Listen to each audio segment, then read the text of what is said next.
the Prime Minister and Minister of General Affairs, Dr. Luc Mercelina, who will make some brief remarks as we have received the budget of the government of St. Maarten, the draft budget that is for the year 2025.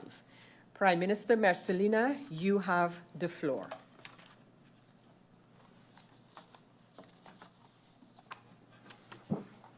Madam Chairlady, honorable members of Parliament, Secretary General, esteemed members of the Council of Ministers, dedicated support staff, those in the tribune, those also joining us from the various media platforms, and of course the people of St. Maarten, good morning. Madam Chairlady, please give me the opportunity to extend, as Prime Minister of country St. Maarten, my heartfelt condolences to the family, friends, and the people of Aruba, especially on this difficult day that will be the funeral of the first Prime Minister of country Aruba. I wish all the people of Aruba today a lot of strength. Madam Chairlady, today is the start of the public meeting during which all ministers of the Cabinet will present the draft budget 2025 of their ministries. The public meeting comes after the intensive discussions that took place during the Central Committee on the draft budget 2025 held at the end of last year, being December 2024. Madam Chairlady, before I continue on this subject, on behalf of the Council of Ministers and on behalf of Cabinet Mercelina II, I would like to wish you and your family, and the same for the members of Parliament and the people of St. Maarten, a blessed, healthy, and successful New Year. At the beginning of the Central Committee meeting on the draft budget 2025, I shared some introductory remarks as Prime Minister and Chair of the Council of Ministers. Today, I would like to do so again at the beginning of this public meeting. My following remarks are in part triggered also by a title of an article presented on one of the digital public forums, namely St. Maarten in 2024, a year of no governance. The conclusion was drawn in reference to the fact that, among others, St. Maarten had 2 elections in the same year. Although I agreed with the fact that 2 elections in 1 year, together with 3 budget meetings within the same time frame, and everything else surrounding that, made it quite a challenge to focus on execution, the action plan of the previous Cabinet, Mercelina I.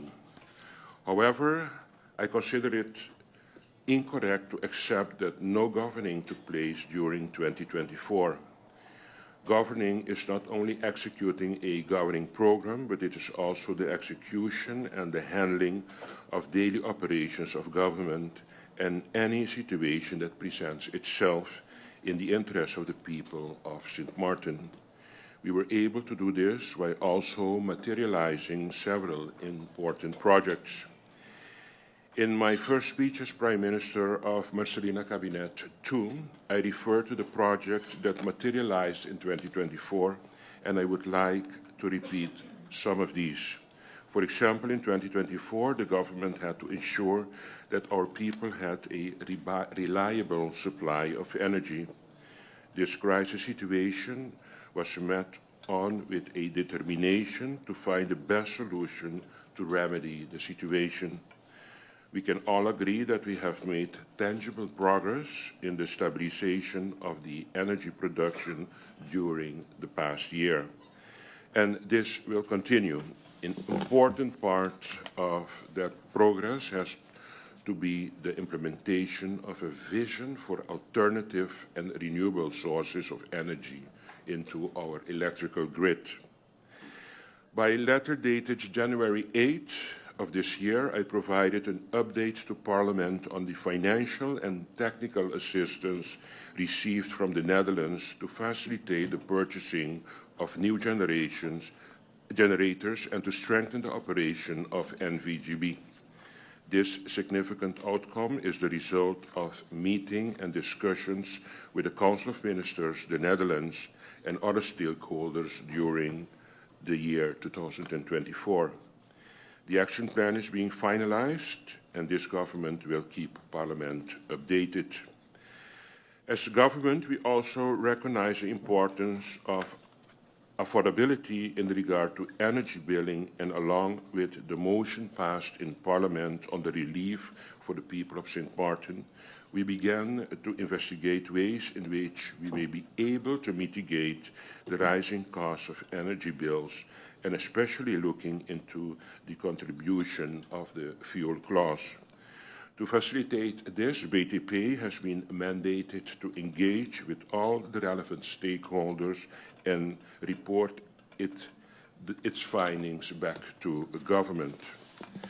It is also worth mentioning that at the end of year 2024, almost all the repairs of our airport after the devastation caused by the Hurricane Irma and Maria in 2017 have been finalized.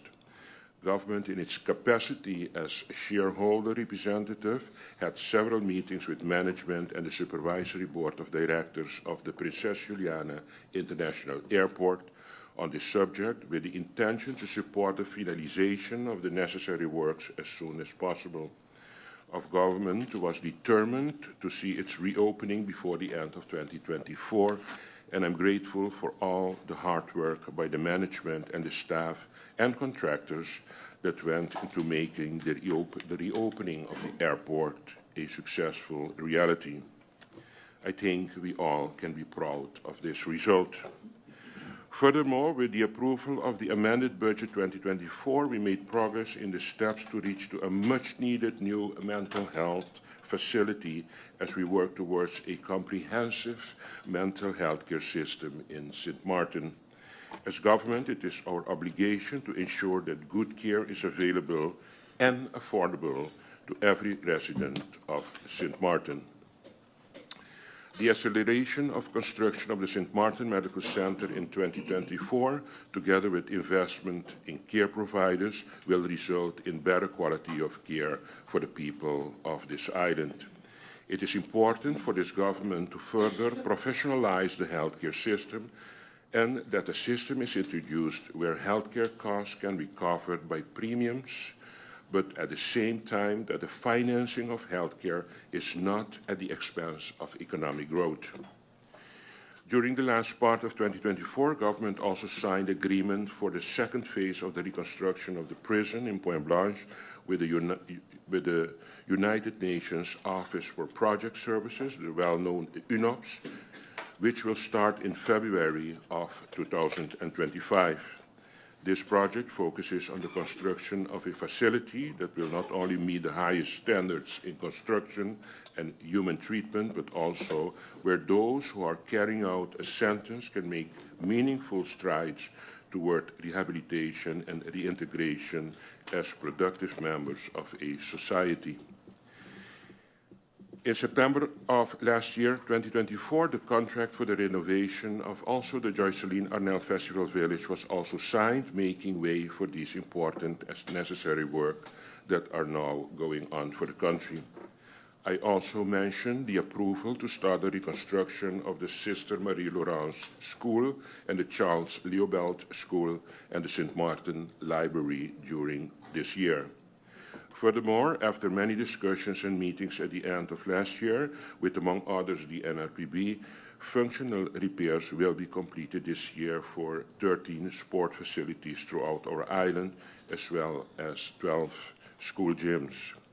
In 2024, we are also initiated the construction of the marketplace in Philipsburg that will bolster also our tourist economy. For the past few years, there have been discussions of the possibility of a much-needed disaster reserve fund for St. Maarten. Last year, in collaboration with the World Bank and a committee set in place for this purpose, it was agreed and approved that a disaster reserve fund is to be established as a fully independent entity specializing in fund management. This fund will be financed by the repayment of the principal amount borrowed by the Princess Juliana International Airport through the trust fund. This disaster reserve fund will provide a much-needed access to financial resources in response to disaster.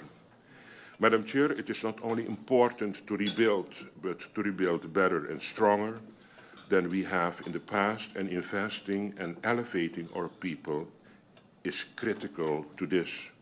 Providing opportunity is vital to our success as a country, and therefore I believe that the establishment of a development bank for country St. Maarten would be an incredible opportunity to provide a catalyst for sustainable growth and prosperity.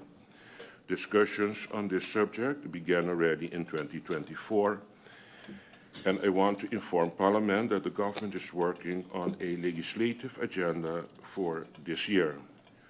Also, in this legislative agenda, the following topics will be considered. First of all, the formalization of the government formation process, finalizing the regulation for the placement of political assistance, and also, of course, the regulation of the legal framework for the registration of medical professional healthcare professionals. Madam Chair, some of the projects mentioned have been in the so-called pipeline since 2018 after the establishment of the NRPB. However, with this short overview, I want to assure the people of St. Maarten that despite the drawbacks in 2024, the government of Marcelina I and now this current government, Marcelina II, has been doing its utmost to make sure that the projects in the interest of the people of St. Maarten are being executed or developed. In this context, Madam Chair, I would like to repeat my message of the Central Committee meeting. It is imperative that we work together with only the best interest of St. Maarten as our motivation. A collective effort is necessary to reap the greatest benefit for our country.